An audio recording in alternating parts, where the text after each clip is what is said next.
Will have का हिंदी में अर्थ है पास होगा या रखेगा या में होगा या होगा। ये उस समय के संदर्भ पर निर्भर करता है। होगा अर्थ होता है ये भविष्य में किसी चीज के स्वामित्व या होने की बात करता है।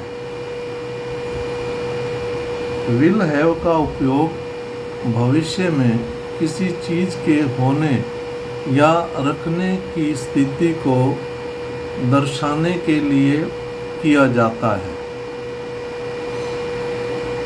अब स्पोकन इंग्लिश में सभी सब्जेक्ट के साथ विल हैव का ही प्रयोग किया जाता है। शैल हैव का प्रयोग नहीं किया जाता मोस्टली। सब्जेक्ट फिर विल हेल्पिंग वर्ब हो गई प्लस हैव पास होना या रखेगा या में होगा के लिए मेन वर्ब का काम हैव करता है। यहाँ मेन वर्ब हैव हो गई। उसके बाद ऑब्जेक्ट मतलब कोई नाउन।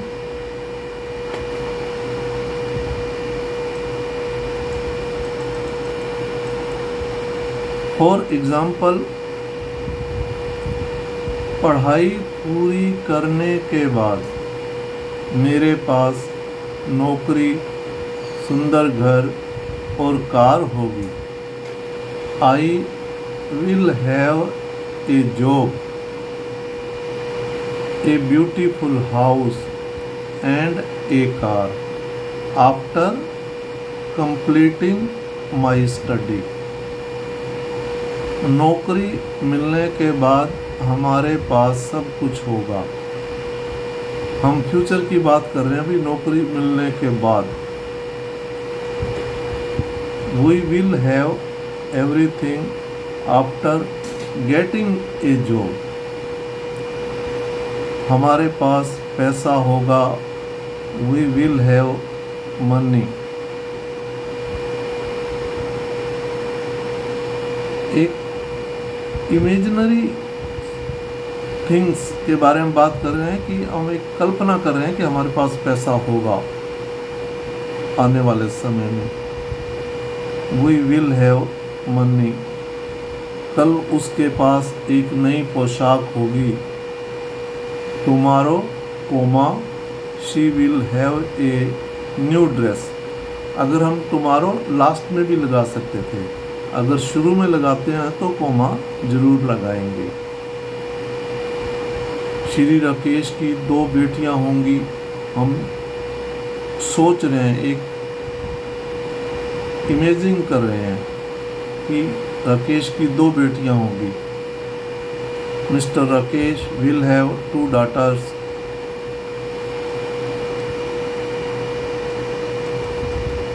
मैडम शारदा की अलमारी में बहुत सारे कपड़े होंगे।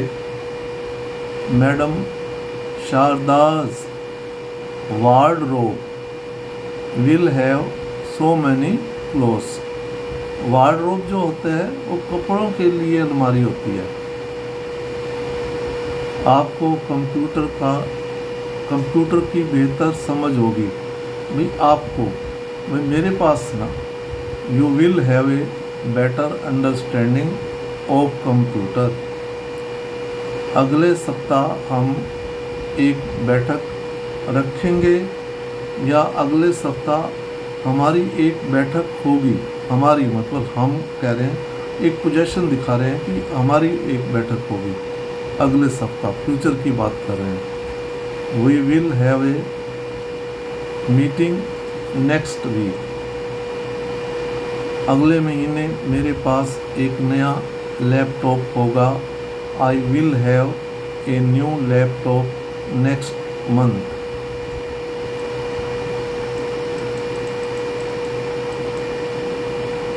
अब इंटेरोगेटिव वाक्य कैसे बनाते हैं? स्ट्रक्चर, पहले विल, फिर सब्जेक्ट, फिर हैव, फिर ऑब्जेक्ट या कोई noun.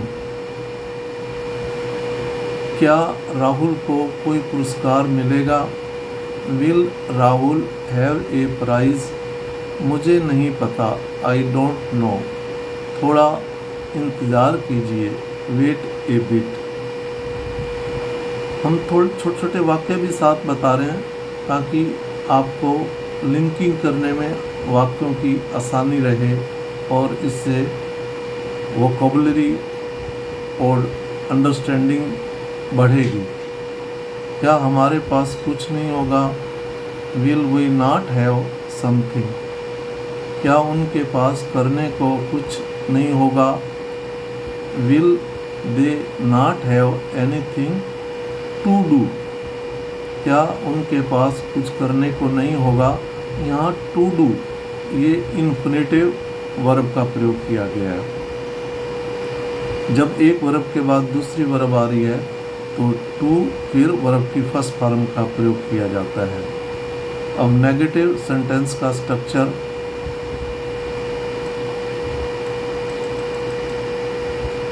Subject will not have, object noun मतलब नेगेटिव। उनके पास पैसे नहीं होंगे, जब उसके पास पैसे नहीं होंगे, ही विल नॉट हैव मनी। मुझे उसका नाम याद नहीं आ रहा, I can't recall his name मतलब मुझे उसका नाम याद नहीं आ रहा है। मेरे कमरे में खिड़कियां नहीं होंगी, my room will not have Windows. अवश्य,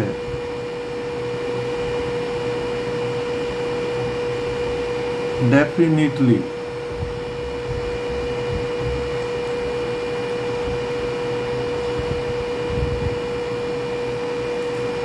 अवश्य। हमारे पास समय नहीं होगा,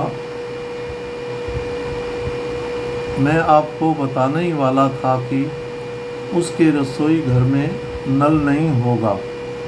I was about to tell you, मैं आपको बताने ही वाला था। His kitchen will not have a tap, उसके रसोई घर में नल नहीं होगा, लेकिन मैं भूल गया। बट आई फॉरगॉट, हमारे पास समय नहीं होगा। We will not have time, बात तो सही है। फेयर इनफ, ये एक फ्रेज है।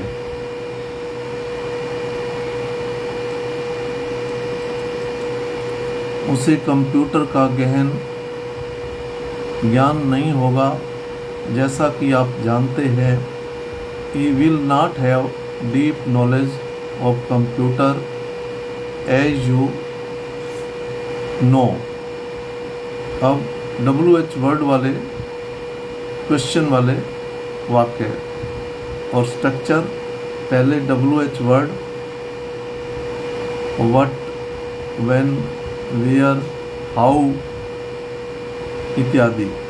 WH word plus will helping verb, फिर सब्जेक्ट,